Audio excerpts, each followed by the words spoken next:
이번 시간에는 우리 관계 대수와 관계 해석에 대해서 같이 한번 살펴보도록 하겠습니다. 자, 관계 대수요. 관계 대수라는 거는 우리 관계형 데이터베이스에서 원하는 정보와 그 정보를 검색하기 위해서는 어떻게 유도하는가. 그걸 이제 기술한 그런 절차적 언어를 보고 우리가 관계 대수라고 해요. 여기서 이제 중요한 말은 어떻게라는 거요. 내가 만약에 뭐 데이터베이스에 데이터가 엄청나게 많아요. 그 중에서 이제 내가 원하는 데이터가 있을 거 아니에요. 그 정보를 이제 어떻게 이제 꺼내올 거냐, 어떻게 구할 거냐, 그걸 이제 기술한 걸 보고 우리가 관계 대수라고 합니다. 그때 이제 원하는 데이터를 어떻게 가지고 와라. 그렇게 이제 기술할 때 우리가 연산자와 연산 규칙 그런 것들을 우리가 제공을 해줘야 되고요. 그때 이제 피연산자가 있고 우리 연산의 결과가 있을 거 아니에요. 그런 것들은 전부 다 이제 릴레이션, 우리 테이블로 그렇게 이제 되어 있습니다. 그리고 이제 지리에 대한 그 정답을 이제 구하기 위해서는 수행해야 될 그 연산을 우리가 어떤 순서대로 이제 계산해라. 그 순서를 우리가 명시해 주면 됩니다. 우리가 뭐 산수요. 더하기 빼기 곱하기 나누기를 하더라도 어떤 순서대로 해라. 라고 할 때 우선순위가 높은 것들은 우리가 따로 가로로 묶어서 표시를 하죠. 그런 것처럼 순서를 우리가 명시해 줘야 됩니다. 이 관계 대수를 이제 크게 두 가지로 나누자면 우리 순수 관계 연산자라는 게 있고요. 그 다음에 일반 집합 연산자가 있고 이렇게 크게 두 가지로 나눠져요. 이 순수 관계 연산자라는 거는 말 그대로 순수하게 관계 데이터베이스에서 사용하기 위한 그런 연산자를 보고 우리가 순수 관계 연산자라고 그렇게 부르는 거고요. 그 다음에 일반 집합 연산자다. 여기 보면 이제 집합이라는 말이 들어갔죠. 이 집합 여러분들 어렸을 때 학교 다닐 때 배웠잖아요. 그죠? 그래서 이 일반 집합 연산자라는 거는 수학적 집합 이론에서 이제 사용하는 그런 연산자를 이제 사용하는 거예요. 그래서 관계 대수에는 순수 관계 연산자와 우리 일반 집합 연산자가 있다. 자, 그럼 이제 우리 순수 관계 연산자에는 어떤 것들이 있는지 좀 살펴보자고요. 우리 순수관계 연산자에는 총 4가지가 있습니다. 지금처럼 이렇게 select라는 것도 있고요. 우리 project라는 것도 있고, 그 다음에 join이라는 것도 있고, 우리 division도 있고, 그렇게 4가지가 있어요. 자, 그 중에서 이제 select라는 거요. select는 우리가 기호로 표시할 때 이제 시그마 기호를 이제 이용해서 우리가 표시를 해주면 되는 거고요. 이 select 연산이 어떻게 이제 수행이 되는지 그거 잠깐만 보고 지나가자고요.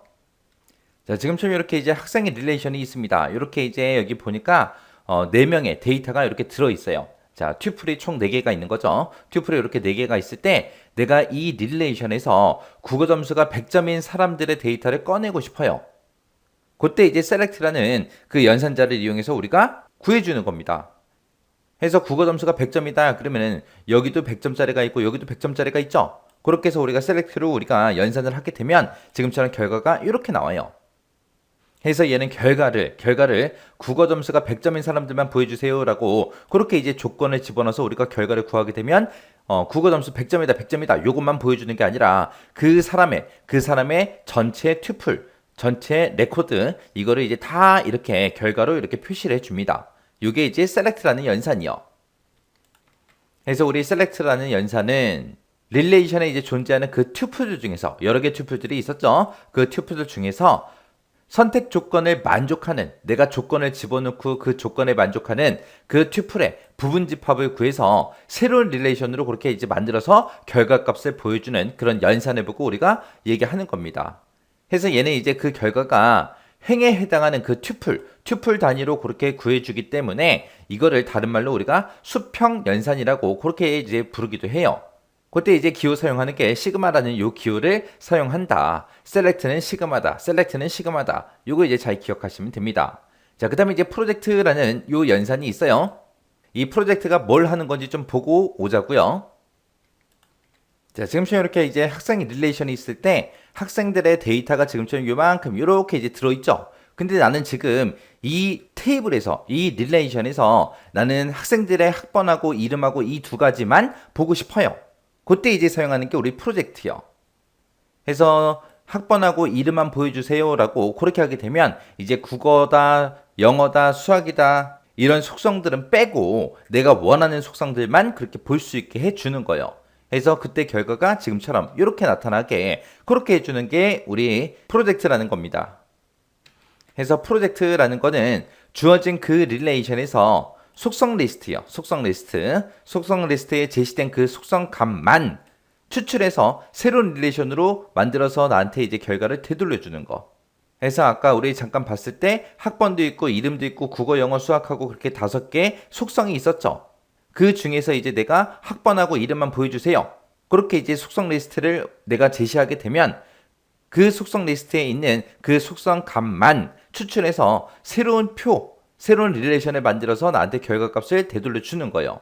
그때 만약에 연산 결과에 만약에 중복된 값이 있다. 그랬을 때는 중복을 제거하고 그 연산 결과를 이제 하나씩 보여주는 거예요.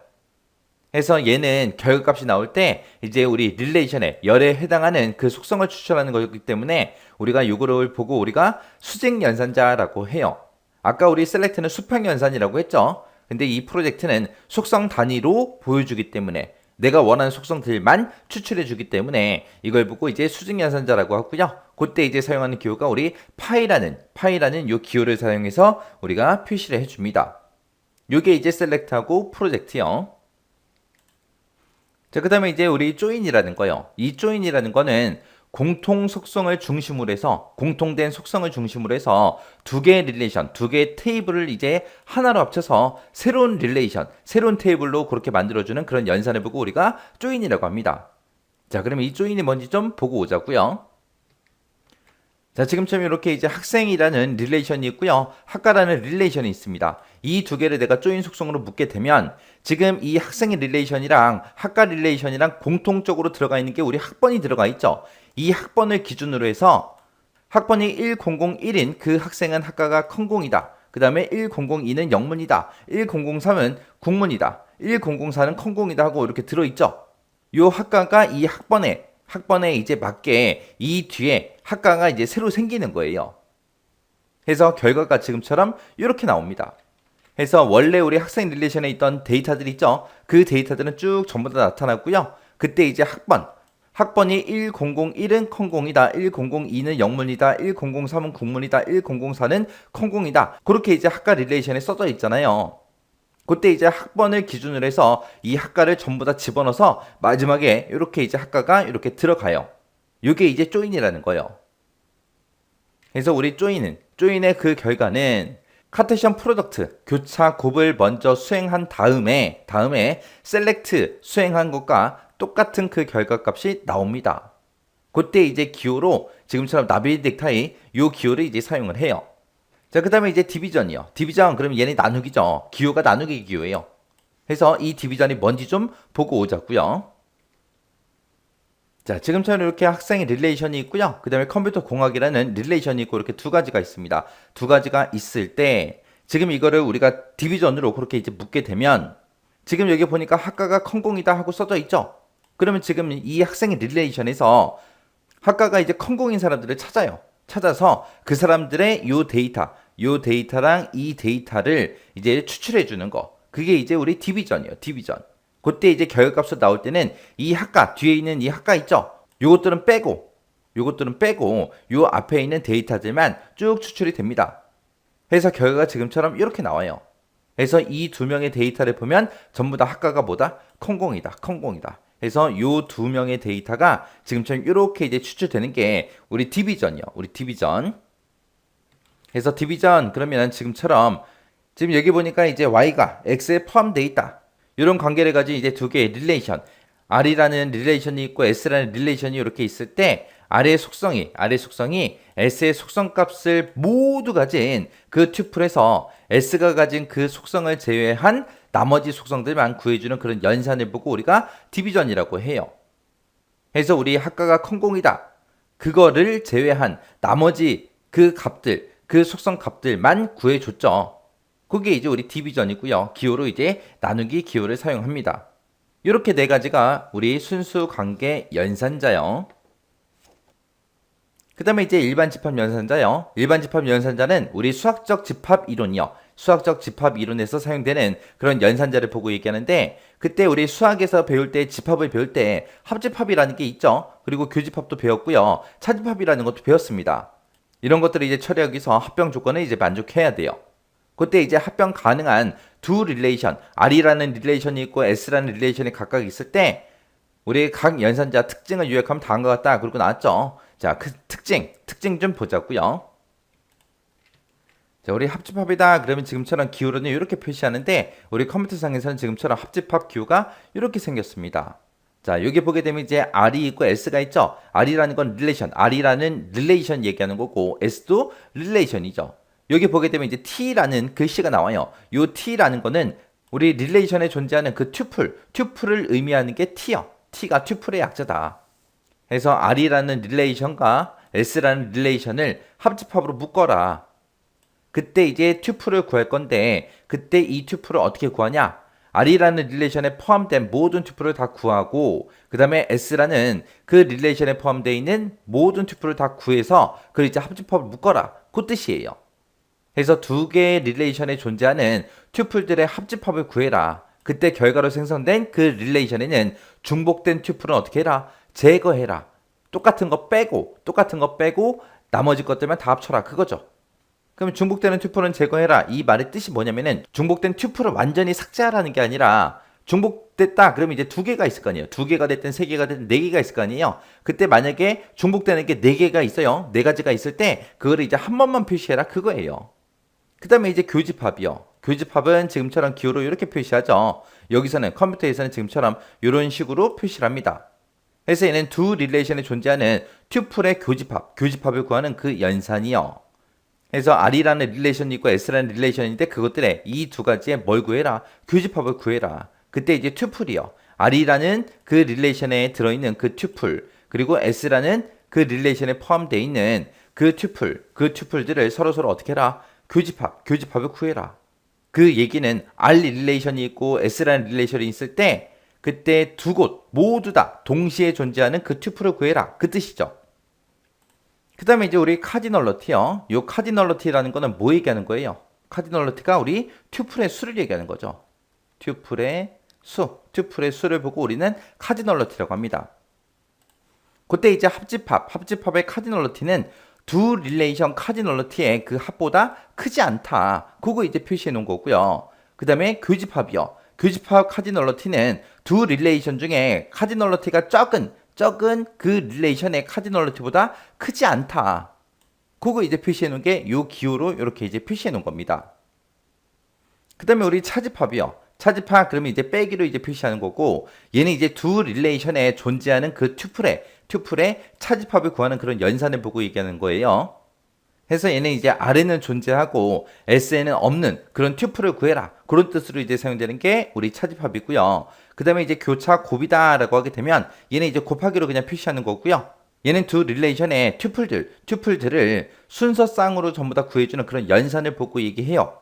그래서 말 그대로 얘는 곱하기 하는 거예요. 그래서 R이라는 릴레이션에 만약에 데이터가 5개가 있고 그 다음에 S라는 그 릴레이션에는 3개의 데이터가 있다면 이 교차 곱은 5, 3, 15에서 총 15개가 이제 그렇게 나올 거예요. 지금 여기 보게 되면 R이라는 릴레이션에서 S라는 그 릴레이션을 뺀 거죠. 뺐기 때문에 그 차집합의 카디널러티는 우리 릴레이션 R의 카디널러티보다 크지 않다. 맞는 말이죠. 그 다음에 이제 교차 곱 그러면 릴레이션의 개수, 우리 튜플의 수를 각각 곱해 준 거예요. 해서 이 교차 곱이라는 거는 두 릴레이션에서 이제 카디널러티 있죠. 그 카디널러티를 곱한 것과 같다. 어차피 곱하기 하는 거니까 그 개수는 똑같다고요. 그래서 여기서 이제 시험 문제 나올 수 있는 게 우리 일반 집합 연산자에도 종류가 4가지가 있었고요. 순수관계 연산자에도 종류가 4가지가 있었죠. 걔네들을 섞어놓고 이 중에서 이제 순수관계 연산자에 해당하는 것만 골라내라. 그렇게도 이제 시험 문제가 나올 수 있겠죠. 또 지금처럼 이렇게 이제 관계 대수에 대한 이런 설명들을 써놓고 얘가 이제 설명하는 게 뭐냐. 그렇게도 이제 물어볼 수 있는 거고요. 그리고 지금처럼 이런 특징 같은 거 써놓고 얘가 의미하는 기호가 뭐냐. 그렇게도 이제 물어볼 수 있겠죠. 그래서 우리 종류만 기억하지 말고 이 기호까지 여러분들이 같이 기억해 두셔야 됩니다. 그 다음에 이제 관계 해석이요. 자, 우리 관계 해석이라는 거는 관계 데이터에서 이제 연산을 어떻게 표시하냐. 그 표현하는 방법을 보고 우리가 관계 해석이라고 그렇게 부르는 거고요. 이 관계 해석이라는 거는 만약에 내가 뭐 100개의 데이터가 있어요. 그 중에서 그 100개의 데이터 가지고 지금 내가 무엇을 하는지, 내가 원하는 게 뭔지 그걸 이제 정의하는 비절차적 언어를 보고 우리가 관계 해석이라고 해요. 해서 많은 여러 개의 데이터가 있을 때 원하는 정보가 도대체 뭐냐, 그것만을 정의하는 거. 그걸 보고 우리가 관계 해석이라고 하더라. 이 관계 해석은 뭐다? 비절차적 특성을 지니고 있더라. 그래서 우리 관계대수랑 이 관계 해석이랑 헷갈리시면 안 돼요. 관계 해석이라는 거는 우리가 원하는 정보가 뭔지, 무엇인지 그걸 이제 정의한 거고, 우리 관계대수라는 거는 여러 개의 데이터가 있을 때 그 데이터들 중에서 내가 데이터를 가지고 올 때 어떻게 가지고 올 거냐, 그걸 정의한 게 우리 관계대수예요. 그래서 관계대수는 어떻게, 그리고 관계 해석은 무엇을, 그거 이제 구분하셔야 돼요. 그리고 우리 관계 대수라는 거는 절차 언어라고 했고요. 이 관계 해석이라는 거는 비절차적 언어요. 비절차 언어요. 이 관계 대수하고 관계 해석도 우리 시험 문제에 자주 나오는 내용들이에요. 자주 나오는 내용들이니까 관계 대수하고 관계 해석하고 헷갈리시면 안 되고요. 그리고 우리 순수 관계 연산자에 어떤 게 있는지, 기호가 뭔지, 특징이 뭔지 정확하게 숙지하고 지나가시기 바랍니다.